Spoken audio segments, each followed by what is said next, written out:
Hey, Greg, got the Hard Knock State here. Hey, I've been getting a lot of inspiration online here recently on social media, looking at people's food dishes and drink recipes and stuff. And it inspired me to shoot a quick little cooking video. And so tonight I'm making a grilled chicken breast with corn on the cob, salad, and fresh watermelon. Now, the way I cook my chicken may be a little bit different than how you cook it at home, but how I do it here, I just absolutely love this recipe. So, what I've done is I've already gone out and gotten my chicken. I went out and I got a 6 pack of chicken breast.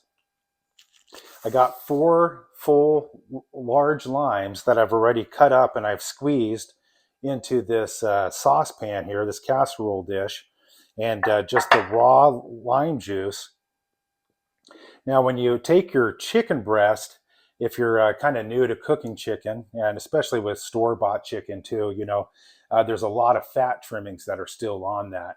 Removing those fat trimmings will make the difference in the taste and the texture of your chicken when you go to eat it.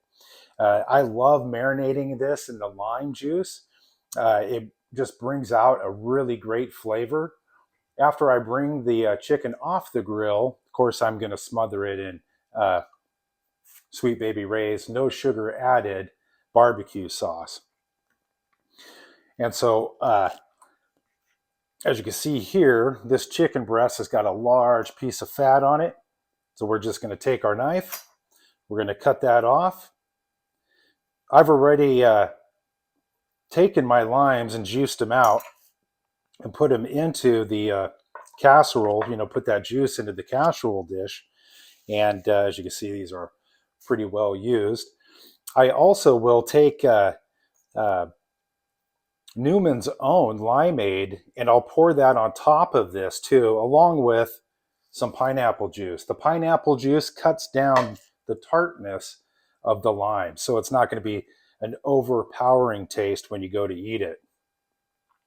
I'm just going to finish up taking all the fat off this chicken here.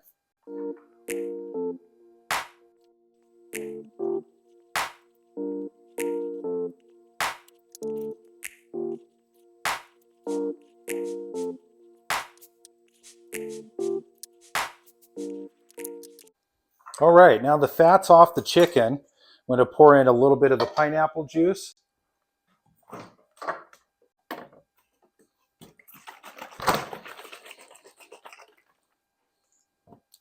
And then I'm going to add a little bit of the Newman's Own limeade, my favorite juice in the world right here. And 100% of the profits go to help kids. Just pour it right on top. The idea here is you want to submerge this chicken all the way.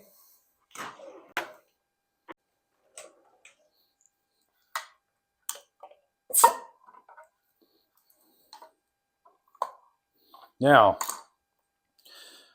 this is a very healthy meal. The worst part of it is the barbecue sauce. I've had to kind of relearn how to eat over the years. I used to be very heavy. I was about 260 pounds, about 195 now. Still got probably, another 20 to go. But every day is a work in progress.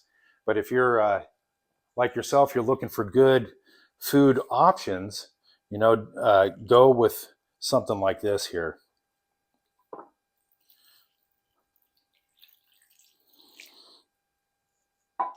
All right, as you can see, it's completely submerged.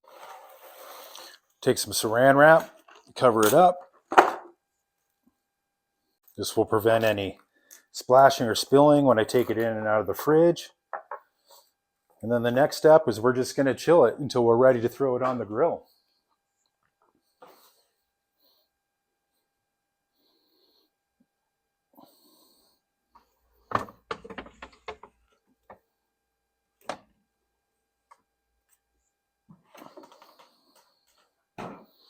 So being that I spent so many years working in produce markets, owning markets, and being a produce manager for a grocery store, I wanted to talk to you a little bit about corn on the cob and how to pick out the right watermelon. Now, when you're at the grocery store, maybe you're guilty of this, but a lot of people, they'll go ahead and they'll take the corn, they'll rip it open in the grocery store to look at all the kernels to see if they go all the way up to the top. And some will even go as far as to taking their thumb or their fingernail and popping it into a kernel to seeing how much juice is going to spit out of that ear of corn. If they don't like the amount of juice that comes out of that corn, they throw it right back in the bin or on the display and they rip open another one. I got to tell you, nothing angers a produce clerk or a market owner more than you ripping open that ear of corn and throwing your thumb or fingernail into it. It stops the sale of that corn for somebody else who may not have a problem with the corn like you do. So corn is very simple. The corn husk, you can actually take your thumb and rub it up the side of the corn husk and feel the way that the rows of the corn are growing. You can feel if there's any vacancy in between there, and you can also feel how far up the top that corn goes. Now, this time of year, we're at the end of August, starting September. This is the perfect sweet corn season, and probably you can go into your local market, or even your local grocery store, and get local farm fresh corn right out of the produce department. So instead of ripping it open, just take your thumb and feel it all the way up to the top. Now, something you got to keep in mind too, during the summertime, corn is extremely inexpensive. I picked up 3 ears of corn for $1. Okay. You're talking 33 cents. So you're going to go through what angers, I think, a lot of market owners and produce people is that it is probably the cheapest side dish you can get for your meal.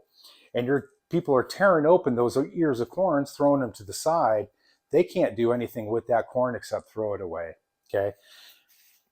So just finger up the side, feel it, feel the top, and just know this time of year, all the corn is going to be sweeter than any other time. With watermelon, there's a way that you could tell whether a watermelon is sweet or whether it's going to be a complete dud. Okay. There's nothing worse than bringing a watermelon home that you paid $5, $6, $7, $10 for, and cutting that thing open and it's just mush inside, and it's not sweet, it's not juicy. So all has to do with the sound.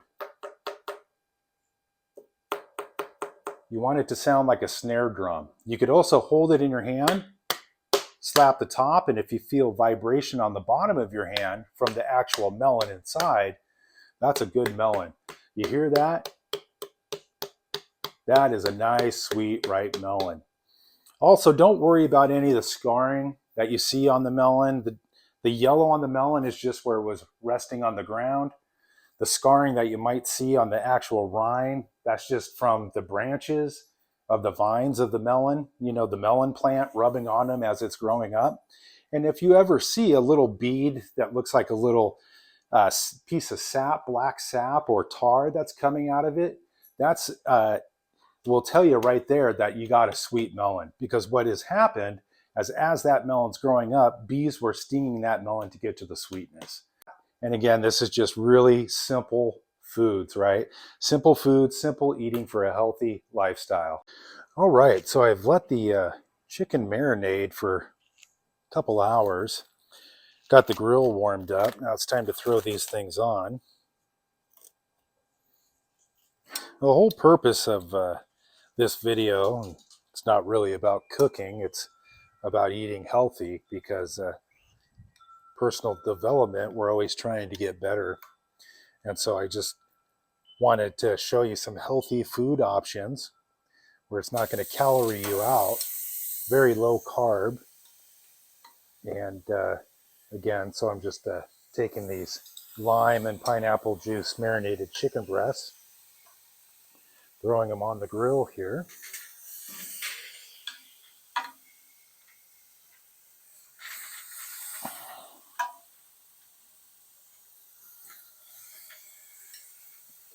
And then we'll come back and flip them. All right, time to flip.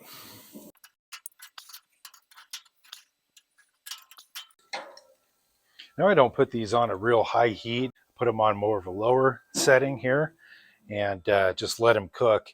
The worst thing you could do is take your meat, whether it's fish, chicken, beef, pork, and overcook it. All right, now that the chicken's pretty much all done there, now it's just time to put on the sauce.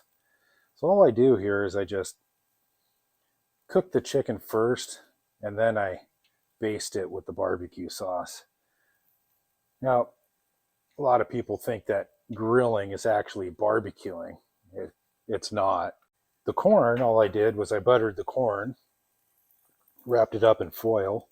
You can actually even pull the husk back on an ear of corn, put your butter in that, and then put the husk, wrap it back around.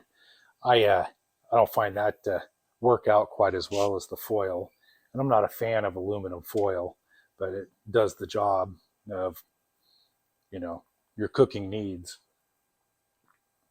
And another little trick too, if you salt your corn and you're trying to look for a healthier option, use lime. Take a lime, squirt it on the corn. That is a great salt alternative.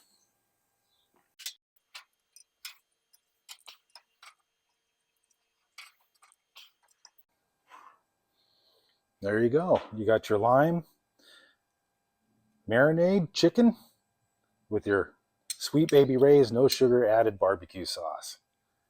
Bon appetit.